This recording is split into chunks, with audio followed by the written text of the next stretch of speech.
Right now on Up with KREM, tracking rain and high winds today as the next storm front slams through the northwest. I have the hour-by-hour forecast of when the strong winds will hit. The Spokane County Elections Office preparing for Election Day. Our Brandon T. Jones joins us live, telling us more about the new voter service centers. We have engaged this community like no other sheriff prior to. 3 candidates are facing off against incumbent Bob Norris for the spot as Kootenai County Sheriff. This morning, we hear their campaign messages.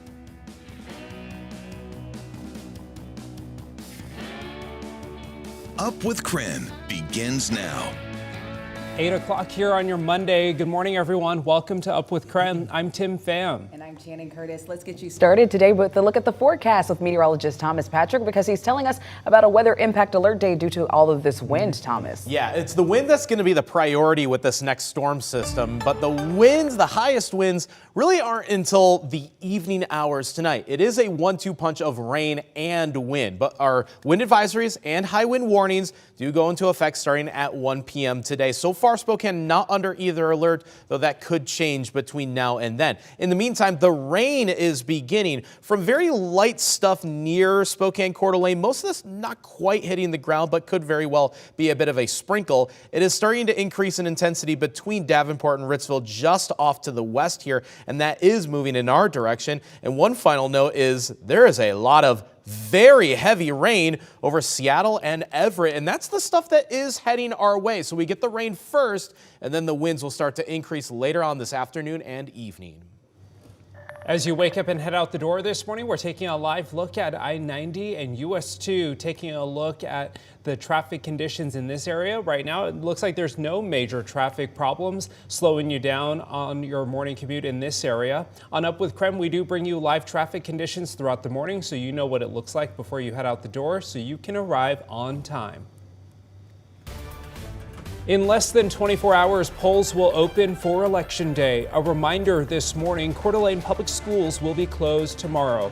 The district decided to close for the day to protect voters and students, since some of the schools serve as a polling place. Regular school schedules will resume on Wednesday.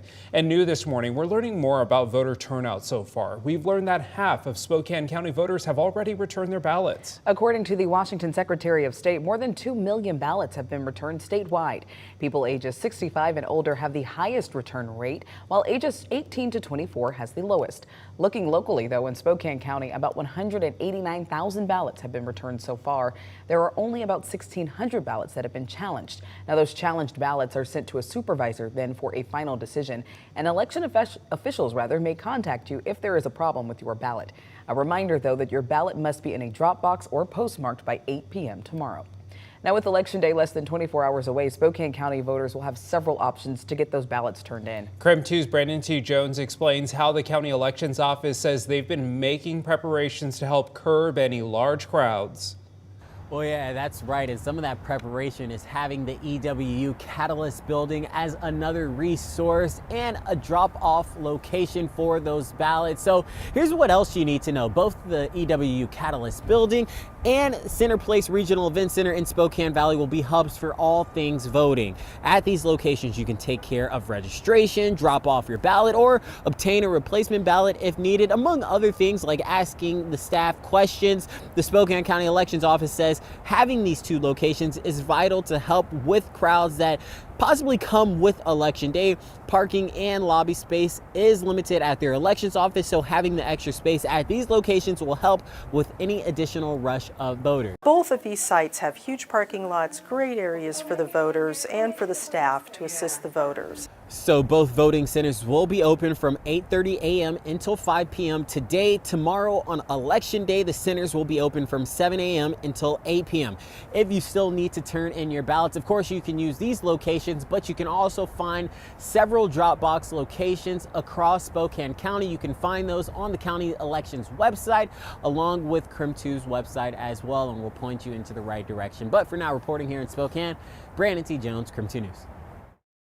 By the way, you can watch all of our election coverage, including explanations about what's on your ballot and full unedited interviews with congressional candidates right now on KREM 2 Plus. It's free to download on Roku, Amazon Fire, and Apple TV.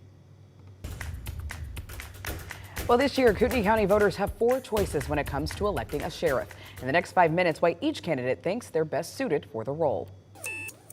And it's time for your wake-up call. This morning, we want to know, what is your favorite sports team to watch right now? Here's what you're saying: Minnesota Vikings, the Calgary Flames, the Gonzaga men's basketball team, Gonzaga and women's team, the Dodgers, a lot of good ones, and the Seahawks. In our next half hour, we're going to be taking a look at Gonzaga men's basketball team ahead of their season opener tonight.